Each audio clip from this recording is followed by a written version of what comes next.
साथियों नमस्कार। दोस्तों, मुझे मौका मिला है आपके बीच आने का और गुरुजी ने आशीर्वाद दिया है, तो मैं आपसे तकरीबन 8 से 10 मिनट बात करने वाला हूं। क्या आप सुनने के लिए तैयार हैं?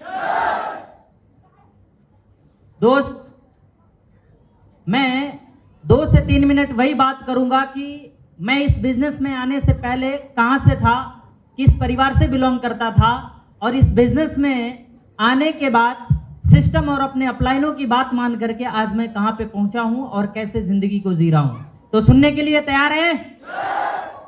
बीच में उठ करके ना जाएं, मूवमेंट ना करें, क्योंकि कहा जाता है कि स्टूडेंट ही सीखता है और स्टूडेंट से ज्यादा नॉलेज किसी के पास नहीं होती है। यस या नो? तो कृपया अपनी सीट ले लें। जो इधर जाता है वही इंसान जो होल्ड करता है बड़ा आदमी बनता है। यस या नो? दोस्तों, छोटा सा परिचय। मेरा नाम अजीत यादव है। बेसिकली यूपी गाजीपुर का रहने वाला हूं और मेरे पिताजी किसान हैं। किसानी परिवार से कितने लोग बिलोंग करते हैं? हाथ ऊपर करें। अरे क्या बात है। और जो लोग हाथ नहीं, वो टाटा के घर के हैं क्या? हाँ, पीछे वाले भैया। क्यों? दुनिया है, कुछ भी हो सकता है। बड़े बड़े देश हैं, बड़े बड़े जो है कि पोस्ट है, कहीं से भी कुछ भी लोग हो सकते हैं, कि नहीं? चलिए, हमारे जैसे आप लोग भी है। मेरे पिताजी भी किसान रहे हैं। किनके घर पे मैं आपको बता दूं, उस समय की बात, 4 झोपड़ी हुआ करती थी। आज भी किसके किसके घर पे झोपड़ी है? झोपड़ी की बात कर रहा हूं, मड़ैया जिसको बोलते हैं। दादाजी के जमाने मिट्टी का घर हुआ करता था, आधा टूटा हुआ था। दोस्त, हल कितने लोग अपने दादा के साथ चलाए हैं? जो बैलों के साथ जो हल चलाया जाता है। दोस्त, मैं रियली बता रहा हूं, जब मैं 13-14 साल का था और उस समय मैं 9th में पढ़ रहा था, तो दादाजी के साथ हल भी चलवाए हैं। क्योंकि इतनी गरीबी थी दोस्त कि जिंदगी में कुछ समझ नहीं आता था क्या किया जाए।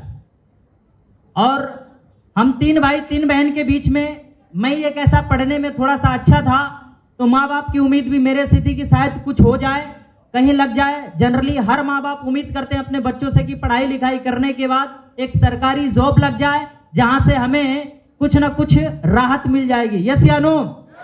अच्छा, हम गांव वाले सभी लोग ये उम्मीद करते हैं, हमारे माँ बाप भी यही जानते हैं, और हम स्टूडेंट लोगों की भी लाइफ यही थी कि पढ़ाई लिखाई करने के बाद गवर्नमेंट जॉब मिल जाएगी तो सपने पूरे हो जाएंगे। हाँ कि ना? आप भी यही सोचते हैं, आपके बच्चे भी यही सोचते हैं, और आप भी, आपके गार्जियन भी यही सोचते हैं। यस या नो? सेम हमारे पिताजी भी, माताजी भी यही सोच रहे थे कि पढ़ाई लिखाई से करवा करके कहीं अगर अच्छी नौकरी मिल जाएगी तो कुछ ना कुछ दिन बेहतर हो जाएगा। दोस्त, रियल में बता दूं, हालात इतनी खराब थी कि पूरे गांव में निचले स्तर पे, तीसरे पोजीशन पे, दूसरे पोजीशन पे हम लोग आया किया करते थे। कभी ऐसा हुआ था कि माताजी ने, कई बार हुआ कि आटा नहीं था तो उन्होंने सत्तू समझ रहे हैं ना, तो सत्तू भी पिला करके उन्होंने सुलाया है। इस तरीके से गरीबी अपनी आंख से देखा था। दोस्त, एक बार ऐसा था कि तकरीबन 2003 या 4 की बात थी। 3-4 दिन लगातार बारिश हुई। बारिश में जो है कि जिसमें भूसा रखा जाता है, वहां पे अनाज रखा गया था और घर गिर गया, पूरा अनाज भीग रहा था। मैं कई पड़ोसियों के पास पॉलीथीन जो होती है ना, पल्ली, तिरपाल जिसको बोलते हैं, मांगने के लिए गया। दोस्तों, पड़ोसियों के पास तिरपाल होते हुए भी उन लोगों ने नहीं दिया। उन्होंने बोला कि कुछ लोगों ने लगा रखा था कि हमारे जो है कि जो बर्जा होता है, पक्का मकान होता है, उनके बर्जे पे लगा रखे थे। बोले कि छींटा वगैरह पशुओं का ना पाए। तो उन्होंने भी, क्योंकि हमारी हालात तो खराबी थी, कोई भी व्यक्ति अगर भावनाएं होगी, इमोशन होगी तो वो दे सकता है, लेकिन पड़ोसी जल्दी किसी की भी खुश नहीं रहता। यस या नो? जैसे अभी राम बाबू बता रहे थे कि पड़ोसियों की कोई सुनता नहीं है। यस या नो? वो भी विपिन सर की सुन नहीं रहे थे, लेकिन सुने तो लाभ मिला, लेकिन हमारी कोई नहीं सुना। दूसरे गांव से जाकर के हमने, इतने पानी में, तब हाफ चड्डा पहना करते थे, तो इतने पानी में जाकर के जो है कि खोरी से जाकर के फिर दूसरे गांव से तिरपाल मिली, माताजी ने भेजा और रोते हुए गया था, रोते हुए आया था। दोस्त, वो दिन कटा, अंदर एक ऐसी चिंगारी लगी कि भगवान ने अगर हमें कुछ किया और सांसें दिया और सही सलामत रहा तो अपने माँ बाप के लिए, अपने घर परिवार के ऐसे भी काम करूंगा कि साला दुनिया देखती रहेगी। ये जुनून पैदा हुआ अपने अंदर, एक इमोशन आया। फिर उसी सोच के साथ पढ़ाई लिखाई किया। पढ़ाई लिखाई करने के बाद हमारे फूफा जी आर्मी में थे, इंडियन आर्मी में। आर्मी समझ पा रहे हैं? तो जब आर्मी की बात है तो दमदार तालियां बजाया करिए। उन्हीं से हम शांति से बैठे हुए हैं। Thank you. तो उनके बीच में ऐसे ही छुट्टी में घूमने आया था, तब इलाहाबाद नाम था, प्रयागराज हो गया है। 2005 में घूमने के लिए आया तो हमें सिटी जमी और वर्दी वगैरह अच्छी लगने लगी। हमने ड्रीम बनाया कि आर्मी आना है। जैसे ही हमने जो है कि इंटर पास किया था, हमारे पास 2 सेमेस्टर बचे थे। 6 महीने में 2 एग्जाम हमें मिले थे एनडीए के। पहली बार एग्जाम दिया, एग्जाम फेल हो गया। इसके बाद दूसरी बार मैंने भोपाल से एग्जाम दिया, मेरा एग्जाम क्रैक हुआ। एसएसबी 7 दिन का इंटरव्यू होता है दोस्तों। डायरेक्ट लेफ्टिनेंट के लिए गुरुजी उसके बारे में जानते हैं, ज्यादा कुछ तब मुझे पता नहीं था। 5वें दिन इंटरव्यू में डिस्क्वालीफाई हो गया। एक सपना टूटा। मैं 1 हफ्ते तक डिप्रेशन में था। हमारा ही सपना नहीं, हमारे पीछे माँ बाप की उम्मीदें थी कि शायद कुछ हो जाएगा, लेकिन वो भी अधूरा रह गया। कुछ दोस्त अच्छे थे जो समझाए कि कोई बात नहीं, अभी पूरी जिंदगी बची है, ट्राई करेंगे अपन, और समझाया उन्होंने। फिर इसके बाद अपनी पारी को खेलना शुरू किया। चलने के लिए साइकिल भी नहीं थी दोस्त। मैंने पैदल चल करके ट्यूशन पढ़ाना शुरू किया और इलाहाबाद में खर्चा निकालना शुरू किया। 6-7 महीने मैंने ट्यूशन पढ़ाया, क्योंकि जब इलाहाबाद में कोई तैयारी करने के लिए, पढ़ने के लिए स्टूडेंट आता है तो उसके पास ना कोई रिश्तेदार होता है, ना ही कोई अड़ोसी पड़ोसी। खुद करना होता है, खुद खाना होता है। 3500 रुपया उस समय 2007 में लेकर के घर से निकला था दोस्त। दोबारा परिवार से लिया नहीं है, गुजारा किया था ट्यूशन पढ़ा करके। फिर धीरे धीरे 7-8 महीने के बाद मैंने एक रेंजर साइकिल 800 में खरीदी थी, और उससे फिर दूर दूर तक जो है कि मैं जजेस कॉलोनी तक भी जो है कि बच्चों को पढ़ाने के लिए गया। फिर आर्मी पब्लिक स्कूल, फिर जो है कि आपका सैनिक बाल विकास स्कूल में मैंने जो है कि दाखिला लिया, पढ़ाना शुरू किया। फिर कोचिंग डाला। धीरे धीरे करते हुए हमारी कोचिंग बढ़ी। फिर इसके बीच में जो है कि कुछ ऐसा हुआ कि कुछ बड़ा काम तमाम से आप कंपनी हुई, क्योंकि डायरेक्ट सेलिंग इंडस्ट्री किसी से छुपी नहीं है। यस या नो? यहाँ पे हमारे भाई के समान होंगे, हमें समकक्ष उम्र के लोग होंगे, हमारे पिता तुल्य समान होंगे यहाँ पे, और हमारे दादाजी के भी कुछ लोग उम्र के बैठे हुए हैं। डायरेक्ट सेलिंग इंडस्ट्री कंपनी, इनसे मैं भी चिढ़ता था, और आपको भी शायद सुनने में ऐसा कुछ लग रहा होगा। तब मेरा आया इस तरीके से, तो उसमें नो नीडेबल प्रोडक्ट थे, कोई जरूरत के प्रोडक्ट नहीं थे। उसने बताया चलो दोस्त आया है तो इसकी बात मान लेते। तब मेरे पास पैसा था तो मैंने उसे पैसा दे दिया, उसमें मेरी ज्वाइनिंग कराया दोस्त। फिर इसके बाद उसने बोला कि ट्रेनिंग वगैरह जो है कि इसमें आओ, आज ट्रेनिंग आ रही है, वो सर आ रहे हैं। मैं इग्नोर करता था, मैं बोलता था बटो इनको कौन सुनने जाएगा, हम मास्टर आदमी, सम्मान मिल रहा है। मैं 9th 10th 11th ICSE board, CBSE board, UP board बच्चों को पढ़ा रहा हूँ, मेरे पास टाइम ही नहीं है। मैं इग्नोर करता था। लेकिन उन्होंने एक व्यक्ति से मिलवाया, उन्होंने सर समझाया, सर कल आइए ट्रेनिंग में, बहुत कुछ सीखने को मौका मिलेगा। रियली में जब ट्रेनिंग में गया, क्योंकि मैं वही जानता था जो मुझे पता था। हेलो, मैं उस समय वही जानता था जो मुझे पता था, जो हमने कही सुनी बातें लोगों से सुनी थी, लेकिन मैं वो नहीं जानता था जो मुझे पता नहीं था, और वो अपना दिमाग था। लेकिन जब सर की बात माने, फिर उसमें जो है कि हमने फिर लगा और काम करना शुरू किया, उसमें भी सफलता मिली, लेकिन प्रोडक्टों के वजह से, क्योंकि प्रोडक्ट है तो धंधा है। यस या नो? तो प्रोडक्टों के वजह से जो है कि उस काम से हमें पीछे आना पड़ा। हम करते गए जोश जोश में, लेकिन दोस्तों धीरे धीरे जो है कि हमारी कोचिंग जो है कि लाइसेंस नहीं था, सरकार बदली, फिर इसके बाद कोचिंग छोड़ना पड़ा। और फिर बीच में कई धंधे ऐसे डालने का ट्रेडिशनल का मैंने सोचा था। 2.5 लाख रुपए कर्जे आ गए थे। कितने?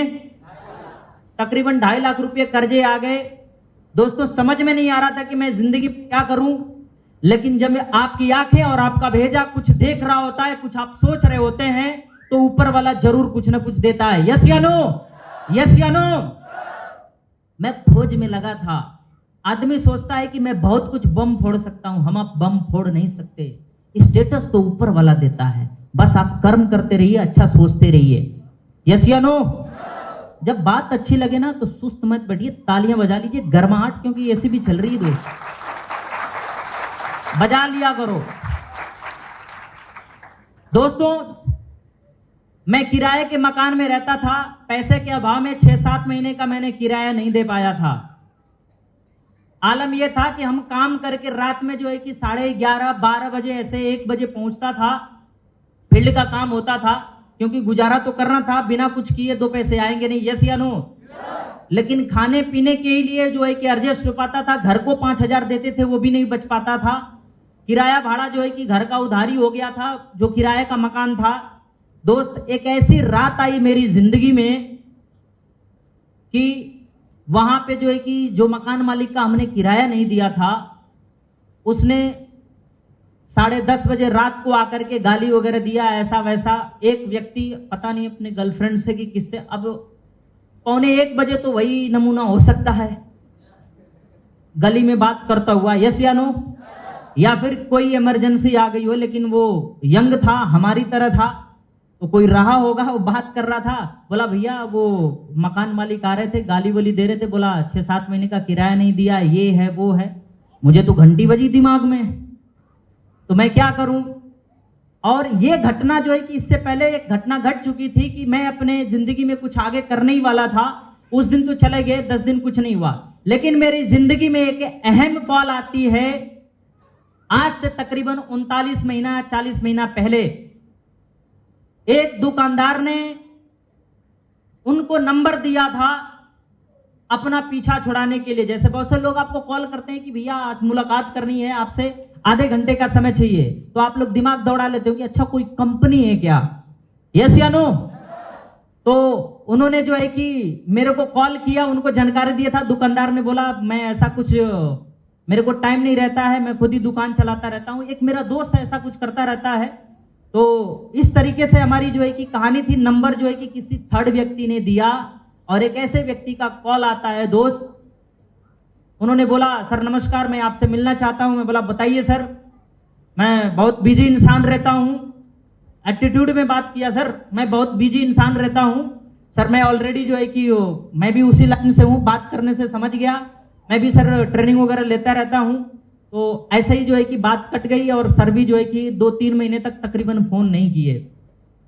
इसके बाद न जाने 2-3 महीने बाद फिर से कॉल आई, और कॉल ये आई कि सर नमस्कार, मैं सो एंड सो बोल रहा हूं और सर आपसे मिलना है। मैं बोला बताइए सर क्या काम है। बोला सर मैं अभी हाल ही में प्रयागराज में, हमारी तब वो इलाहाबाद था, इलाहाबाद में हमारी पोस्टिंग आई है और मैं सोच रहा हूं कि सर आप भी वही काम कर रहे हैं और हम सोच रहे हैं कि एक ऐसे व्यक्ति के साथ जो सिस्टम चला रहे हैं उनके साथ मिल करके काम करेंगे और हम बहुत आगे जाएंगे, और सर हमारे पास लोग बहुत हैं, मिल के काम करेंगे, आपसे मिलना चाह रहे हैं। तो मेरे अंदर हड़बड़ी मची। मैं बोला बताइए सर कब मिलते हैं। समय हुआ, शाम का समय था तकरीबन, मुलाकात हुई और संडे का भी दिन था वो, आई थिंक। सर ड्यूटी से आए, 7 बजे सर के घर पे मैं गया और घर पे जैसे ही गया सर से मुलाकात हुई। एक प्यारी सी स्मार्ट मुस्कुराहट आई, कंधे पे हाथ रखते हुए सीढ़ियों पे गए। सर माफी चाहूंगा, मैं आपको उल्टे तरीके से बुलाया है। बहुत से लोगों को यहाँ पे कुछ बोल करके वहां पे एक मंदाकिनी आएगी, खूब रूप रानी की तरह घूंघट निकाल के और बढ़िया वाला डांस करेगी, तो ऐसा कुछ यहाँ पे मिलने वाला नहीं है। आपको वो मिलने वाला जहां से अपने परिवार की जिंदगी बदल सकते हो। दोस्त, सर कंधे पे हाथ रखते हुए बोले कि सर मैं भी कुछ ऐसा कर रहा हूं सर, और मैं आपको झूठ बोल के बुलाया हूं। और जैसे ही सर ने बोला मेरे ब्लड में कुछ हलचल हुई। मैं बोला सर, बोला जी सर, मैं भी कोई प्रोडक्ट बेस्ड है, आयुर्वेदिक सेक्टर पे मैं काम कर रहा हूं। मैं बोला सर इतनी बड़ी कंपनी को, हिंदुस्तान की पावरफुल कंपनी को आप ऐसा छोड़ने का डिसीजन कैसे ले सकते हैं। पूरा जोश में 2.5 घंटे तक मैं उल्टा सर को समझाया। कितने घंटे? 2.5 घंटे।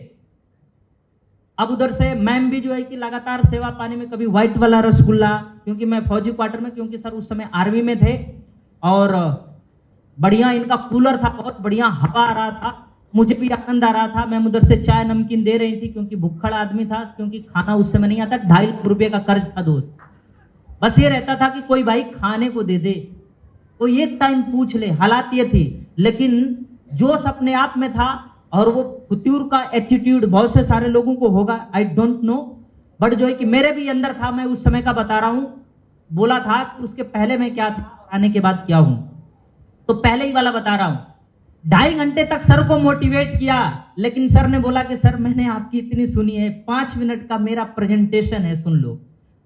मैं बोला कि आज तक तो ऐसे बहुत से लोग होंगे, किसी और कंपनी को भी किए होंगे, बहुत से सारे लोग ऐसे पट्टा लगा के हम भी थे, लेकिन दिल रहम आया कि क्योंकि सर का ही खा रहा हूं इतने दिन से, और सर की बातों में, सर के देखने के बाद एक रियल में एक सच्चाई और एक इंसानियत मैंने देखा, भरोसेमंद वाली बात।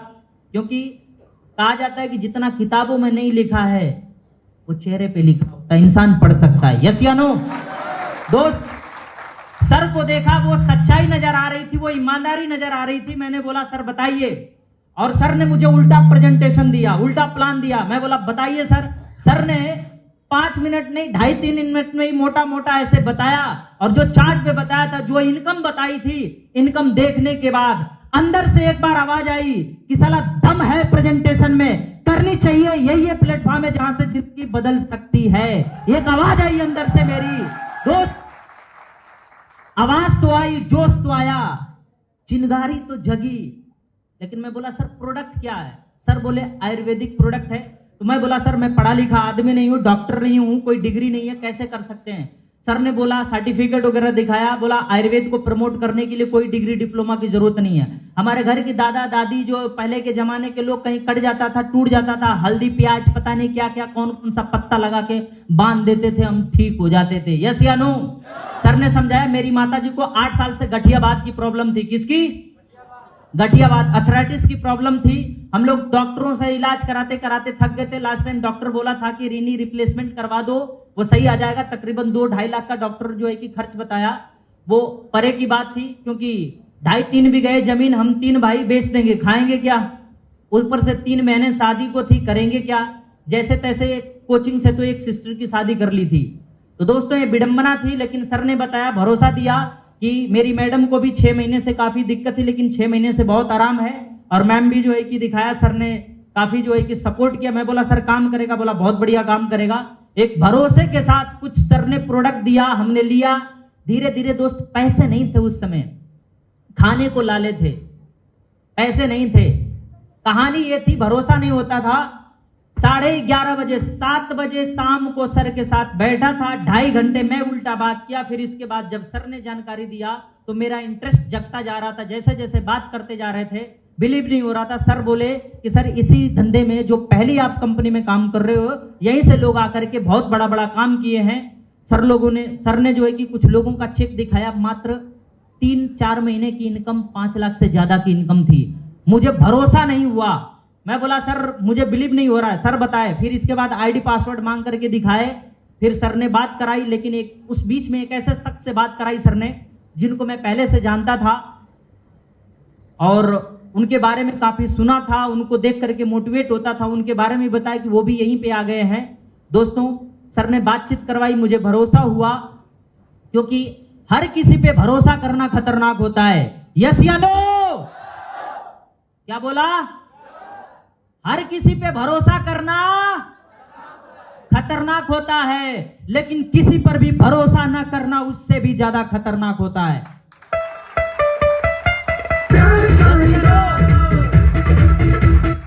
Thank you very much.